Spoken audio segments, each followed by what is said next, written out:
Hey guys, Dane here.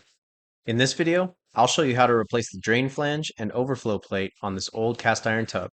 And if you find this video helpful, be sure to help me out by hitting that like button and subscribing to my channel. DIY Dane.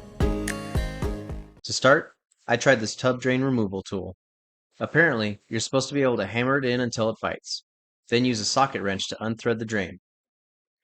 I'm not sure if this drain was made of vibranium or what, but I could not get it to bite. My second strategy was to use a hacksaw to cut a small groove into the drain.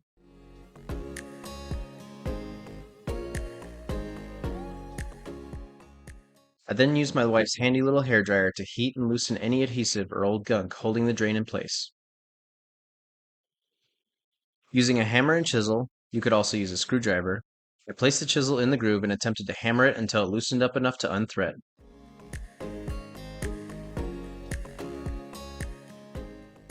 Unfortunately, I still couldn't knock it loose, so I tried a new tactic with the hammer and chisel, wedging the chisel under and prying the edge of the flange up.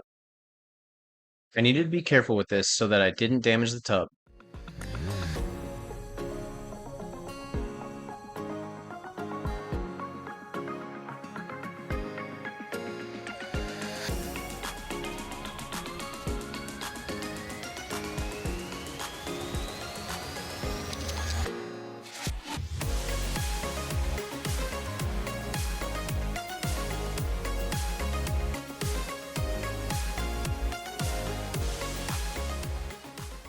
After prying up the flange's outer edge, I sprayed WD-40 underneath to help break down and loosen up the gunk between the flange and tub.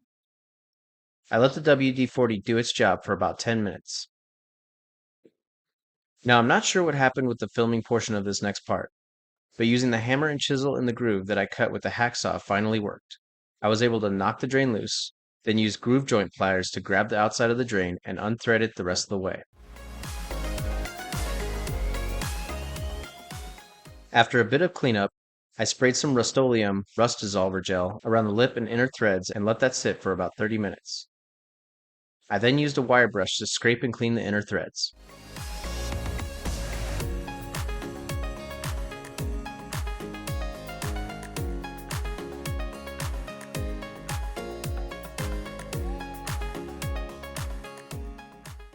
For the lip, I used a heavy-duty scouring pad to try and scrub away the rust.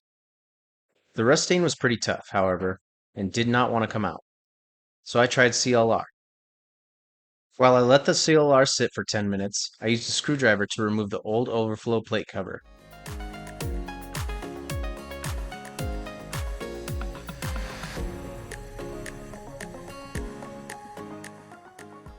Then use CLR and the scouring pad to remove the gunk and calcium buildup around the edges.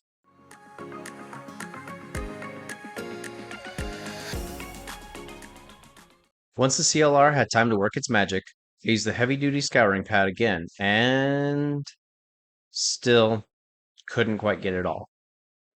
So after wiping any remaining CLR up with a damp towel, I gave the lip one last hard scrubbing before calling it good.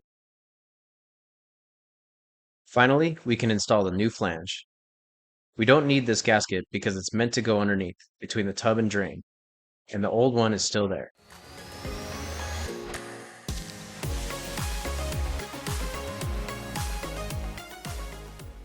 Now we'll take a glob of plumber's putty and roll it out.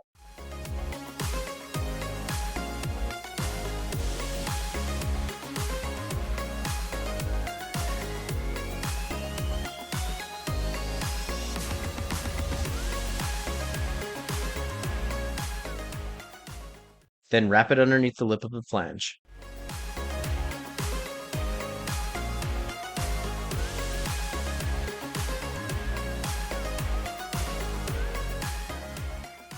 We can then thread it into the drain. For these flanges that have crosshairs inside, you can buy a special tool to help tighten it into place.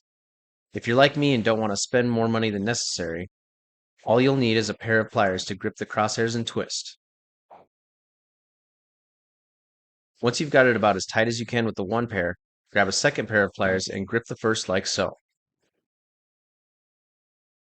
This little hack will give you the grip and leverage needed to thread the flange as tight as it can go.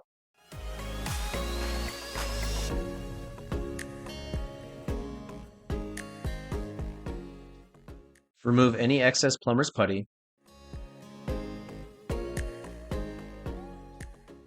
and threaden the stopper.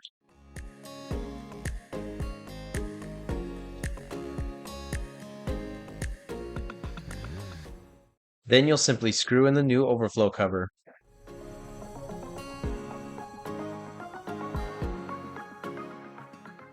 And you're good to go.